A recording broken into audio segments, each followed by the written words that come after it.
eso cuando da clases de historia se hacen preguntas tales como ¿qué tiene que ver la economía con la historia? ¿Qué tiene que ver la política con la historia? ¿Qué tiene que ver las cuestiones técnicas de la economía como las estadísticas, no sé, las encuestas, el PBI, los índices, etcétera? ¿Qué tiene que ver eso con la historia y qué tiene que ver la política con la economía? Ahí tocamos una fibra sensible de la comprensión de qué es un proceso histórico y de cómo se puede pensar o analizar la realidad social. Y sobre todo, vale la pregunta o la repregunta. En realidad es su opuesto. En realidad la pregunta es ¿por qué la economía no tendría nada que ver con la política? Esa es la verdadera pregunta. Todos los modos de producción, hasta el modo de producción capitalista, son modos de producción, de organización de las relaciones sociales, de organización de los vínculos entre las personas en función de la producción y la reproducción de la vida social, de la vida material e ideológica, donde lo determinante de esas relaciones sociales, que son siempre relaciones sociales de producción, ha sido la tendencia a la escasez de recursos. Toda la economía, en el sentido de la ciencia económica como nosotros la conocemos, en el sentido de algo escindido, recortado por fuera de la política o de la historia, se nos presenta con el primer principio elemental. Cuando nosotros nos metemos en un manual de economía, de introducción a la economía, de macroeconomía, de lo que sea, de cualquier carrera o de cualquier materia introductoria a la economía como disciplina aparte de la economía política o de la historia, lo que se nos especifica, el principio fundamental es el siguiente: la economía es la ciencia que estudia la administración de recursos escasos. Sin embargo, vamos a ver que ese es un supuesto que claramente aplica justamente a las sociedades precapitalistas, pero no aplica a la sociedad capitalista.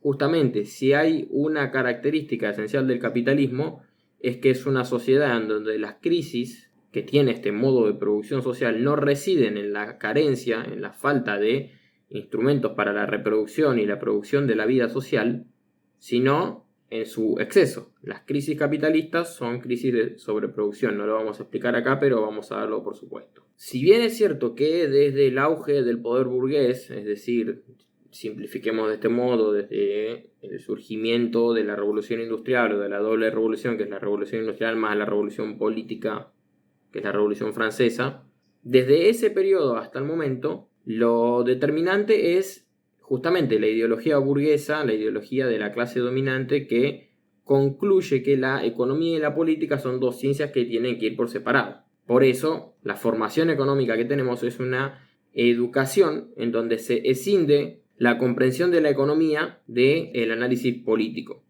Es decir, siempre son cosas que van de la mano en los hechos, pero la teoría económica busca precisamente abstraer el análisis económico, hacerlo pasar a través de modelos matemáticos, de modelos lógicos, de modelos de justamente modelización abstracta, que desprendan cada vez más los problemas económicos de los problemas estrictamente políticos o relacionados con esa ley de leyes del proceso histórico que es la lucha de clases. Y justamente ahí es donde aparece la importancia del concepto de capital. La obra más importante de Marx se llama El Capital, pero se llama El Capital, crítica de la economía política. Y es importante entonces que desarmemos, las implicancias etimológicas de estas dos palabras para entender el por qué el capital, el concepto de capital, encierra en sí mismo una síntesis de esta crítica a el concepto de economía política. El capital es lo que integra la idea de economía y política en un solo concepto.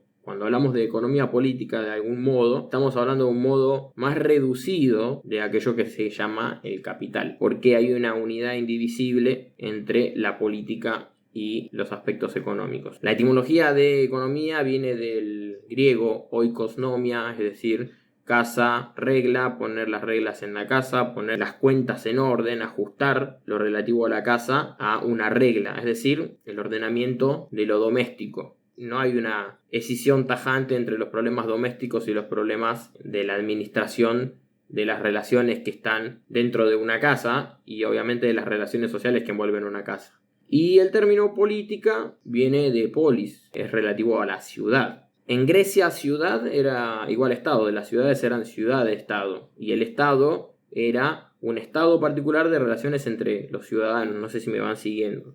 La ciudad era un estado determinado, histórico, concreto, de tipo de relaciones entre los ciudadanos, por este caso ciudadanos propietarios, tanto de su pequeña parcela de tierra, con derecho a voto, como el derecho de ciudadanía, obviamente, y de esclavos, por regla general tenían el derecho a tener esclavos. Entonces lo político, en la polis, remite a la cosa pública, a algo de interés social, algo que es públicamente y socialmente escrutable y deseable que así sea. Visto desde la perspectiva actual, burguesa, es decir, desde la ideología burguesa que rige el mundo desde hace 300 años, aunque no lo ha regido siempre de modo incuestionado o incuestionable, la idea de economía va por un lado, es algo doméstico, escindido de la vida pública, y la política justamente es lo relativo a la administración de la cosa pública.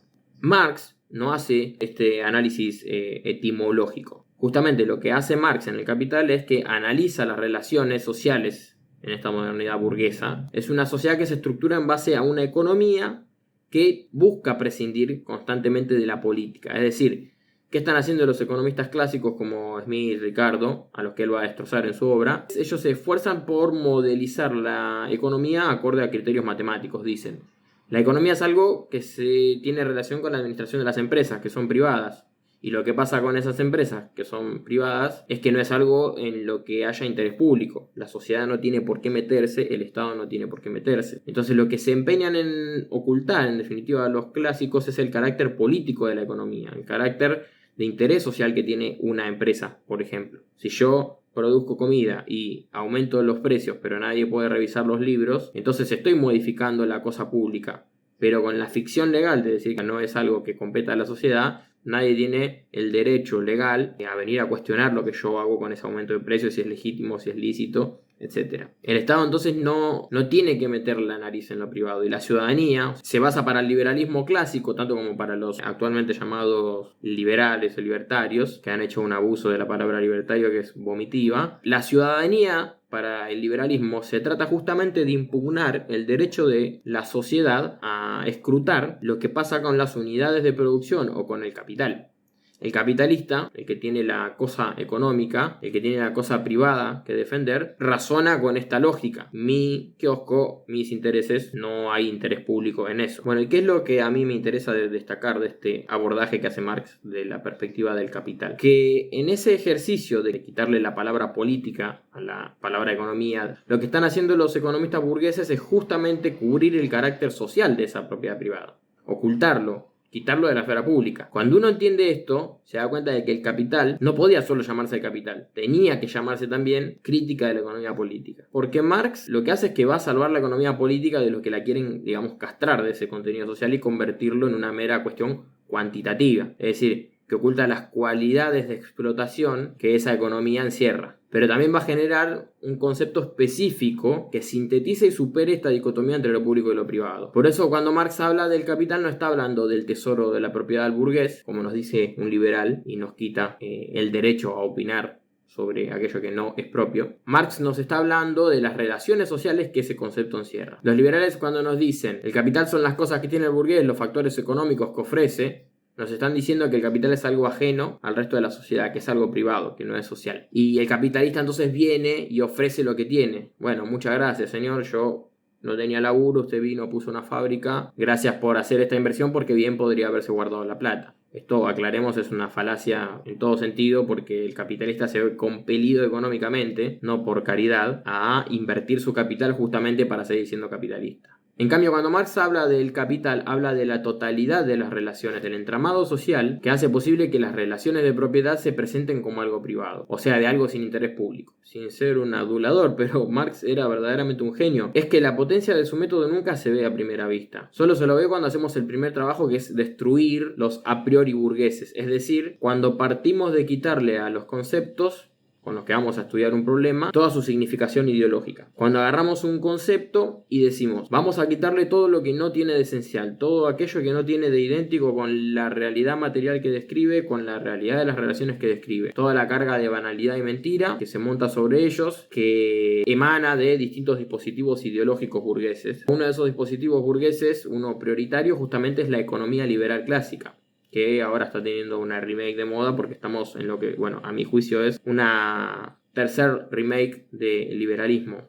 Por esto, porque pensamos mediante la ideología burguesa, mediante los conceptos, mediante los a priori de esta época, que es una época burguesa, liberal, etc. Por eso que cuando un marxista dice que hay una unidad indivisible entre la economía y la política, primero nos alarmamos y decimos, no, la economía es el mercado, la política es lo estatal, separación del Estado de la economía.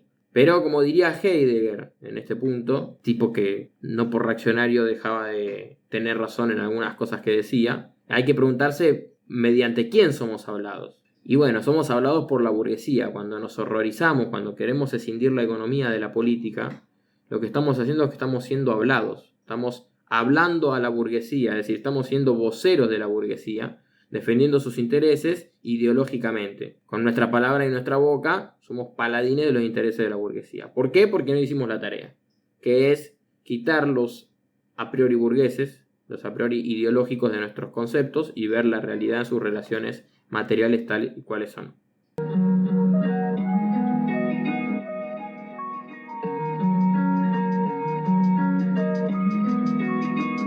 Un ejemplo más, que es lo mismo que pasa cuando hablamos de la relación entre la teoría y la práctica, entre los que hay una unidad indivisible. Pero bueno, esto es un problema que vamos a tratar en algún otro momento. Me interesa acá polemizar un poco con los académicos, específicamente los de las ciencias sociales, que pretenden vivir una vida de voyeuristas y no pasar a la acción política o a la investigación tomando posicionamientos políticos, en definitiva. Y es, ¿por qué un médico estudia y hace sus ejercicios sobre animales primeros y luego sobre personas reales, y un historiador o un sociólogo pretendería estudiar la sociedad y hacer de cuenta como que sus papers, sus documentos no influyen, o su omisión o su no acción política no influyen en la sociedad?